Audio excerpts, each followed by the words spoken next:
नमस्कार, सुप्रभात। भूगोल के द्वितीय अंक में आज बात करेंगे भारत के अपवाह तंत्र की, drainage system of India. Bharat के अपवाह तंत्र को मुख्यतः दो भागों में बांटा गया है। नंबर 1 हिमालय की नदियाँ, नंबर 2 प्रायद्वीपीय भारत की नदियाँ। तो पहले पढ़ते हैं हिमालय की नदियाँ।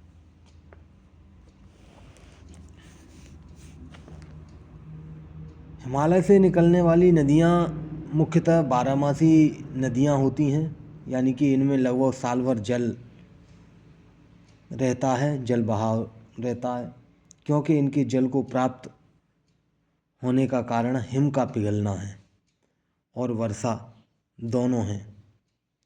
अपने पर्वतीय मार्ग में ये नदियाँ गहरे गॉर्ज, वी आकार की घाटियाँ, क्षिप्रिकाएँ व जलप्रपात का निर्माण करती हैं तथा मैदान में पहुँचने पर समतल घाटियाँ, गौखुर झील, बाढ़कृत मैदान, विसर्प तथा समतल घाटियाँ एवं डेल्टाओं का निर्माण करती हैं।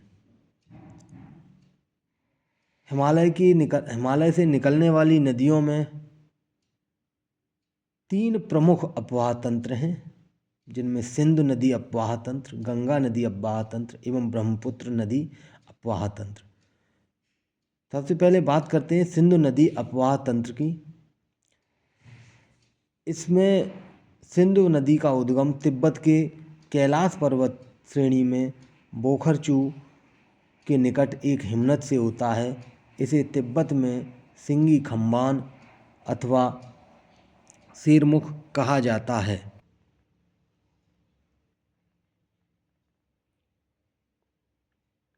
अपने उद्गम से निकलने के पश्चात लद्दाख एवं जास्कर श्रेणियों के बीच से कई बार प्रश्न आया है, सिंधु नदी कहाँ से बहती है? तो लद्दाख एवं जास्कर श्रेणियों के बीच से बहती है।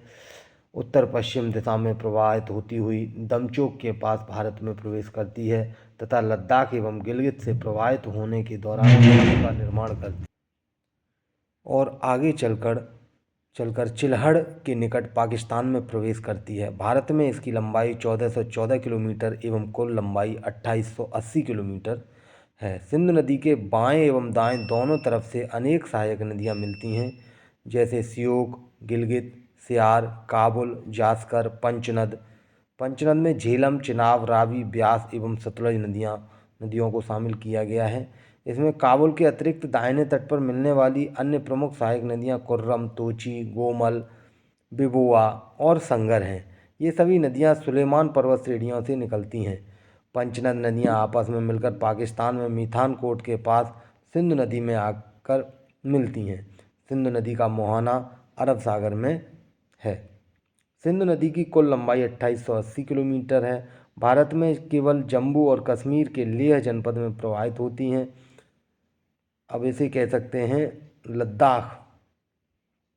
सिंधु के दाएं तट पर लेह अवस्थित है। सिंधु नदी जल समझौता के अनुसार भारत इसके विसर्जन क्षमता का केवल 20% ही उपयोग कर सकता है। नेक्स्ट है इसमें झेलम नदी। इसका उद्गम पीर पंजाल गिरपद में वेरीनाग के निकट शेषनाग झील से होता है तथा यह बूलर झील से होती हुई पाकिस्तान के चेनाब नदी में मिल जाती है। यह श्रीनगर के पास विसर्प का निर्माण करती है। पाकिस्तान में प्रवेश करने से पूर्व यह नदी एक गहरी घाटी का निर्माण करती है, जिसे बासमंगल के नाम से जाना जाता है। पाकिस्तान के चिनाब से मिलने से पहले झेलम नदी पर मंगला डैम का निर्माण किया जाता है। जम्मू कश्मीर में झेलम नदी मुजफ्फराबाद से मीरपुर तक भारत एवं पाकिस्तान सीमा रेखा से होकर बहती है। झेलम नदी पर जम्मू कश्मीर में तुलबुल एवं उरी परियोजनाएं चलाई जा रही हैं। नेक्स्ट चेनाब नदी। ये सिंधु की सबसे बड़ी सहायक नदी है। भारत में इसकी लंबाई लगभग 1180 किलोमीटर है। हिमाचल प्रदेश में इसे चंद्रभागा के नाम से जाना जाता है। चेनाब नदी बारालाचाला दर्रे के दोनों ओर से निकलने वाली चंद्र और भागा नदियों नामक नदियों के केलांग के निकट तांडी में मिलने से बनती है। यह पीर पंजाल पर्वत श्रेणी के दोनों के समानांतर कुछ दूरी पर पश्चिम दिशा में बहती है और किश्तवाड़ के निकट पीर पंजाल में गहरा गार्ज बनाती है। इसके पश्चात यह अखनूर के निकट मैदान में प्रवेश करती है। चेनाब नदी पर निर्मित महत्वपूर्ण जल परियोजनाएं बगलिहार परियोजना, सलाल परियोजना और दुलहस्ती परियोजनाएं हैं। अगला रावी नदी, इसका उद्गम हिमाचल प्रदेश के बृहद हिमालय के रोहतांग दर्रे के पश्चिम से होता है। यह चंबा घाटी में प्रवाहित होती है। यह पाकिस्तान में सराय सिंध के पास चिनाब से मिल जाती है। यह नदी सिंध के बाएं तट से मिलने वाली पंच नदियों में से एक है। रावी नदी पर निर्मित परियोजनाएं चमेरा व थीन रणजीत सागर हैं। ब्यास नदी, यह रोहतांग दर्रे के पास ब्यास कुंड से निकलती है। हिमाचल प्रदेश में कुल्लू घाटी से प्रवाहित होती है। धौलाधर श्रेणी में काती एवं लारगी में गार्ज का निर्माण करती है। पंजाब के होशियारपुर जिले के में स्थित तलवाड़ा नामक स्थान पर यह मैदानी भाग में प्रवेश करती है। यह हरिके नामक स्थान पर सतलुज के निकट मिलती है तथा इसमें के मिलन के स्थान पर ही हरिके बैराज का निर्माण है। हरिके बैराज से ही इंदिरा गांधी नहर भारत की सबसे लंबी मानव निर्मित नहर है। नहर मानव निर्मित ही होती हैं, तो ये सबसे लंबी है इंदिरा गांधी नहर। यह पंचनद का एकमात्र ऐसी नदी है जिसका प्रवाह केवल भारत में है। सतलुज नदी, यह तिब्बत के पठार से राकेश ताल झील से निकलती है, जहाँ इसे लागचेन खवाब के नाम से जाना जाता है। यह भारत में प्रवेश करने से पहले लगभग 400 किलोमीटर तक सिंधु के समानांतर प्रवाहित होती है तथा सिपकीला दर्रे से होकर भारत में प्रवेश करती है। राकेश ताल से निकलकर यह नदी पश्चिम दिशा में प्रवाहित होती है एवं हिमाचल प्रदेश में यह गहरी घाटी का निर्माण करती है।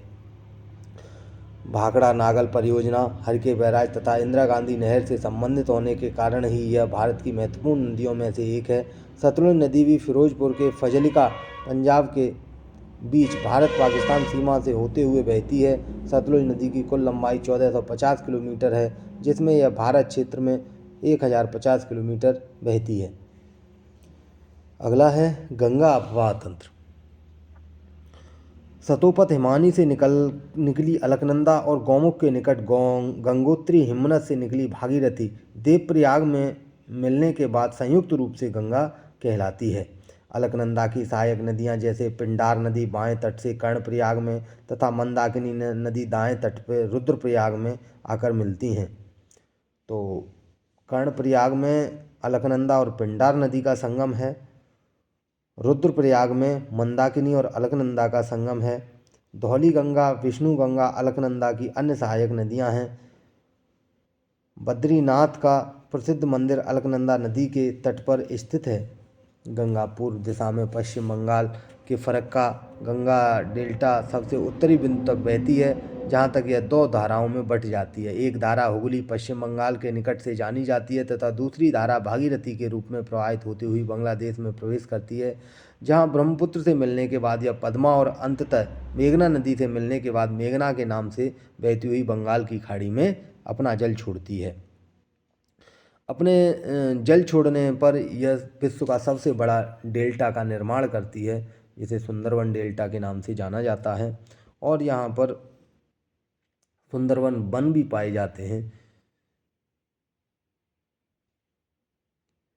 गंगा के दाएं एवं बाएं दोनों तट से आकर अनेक सहायक नदियां आकर मिलती हैं, जिसमें बाएं तट से मिलने वाली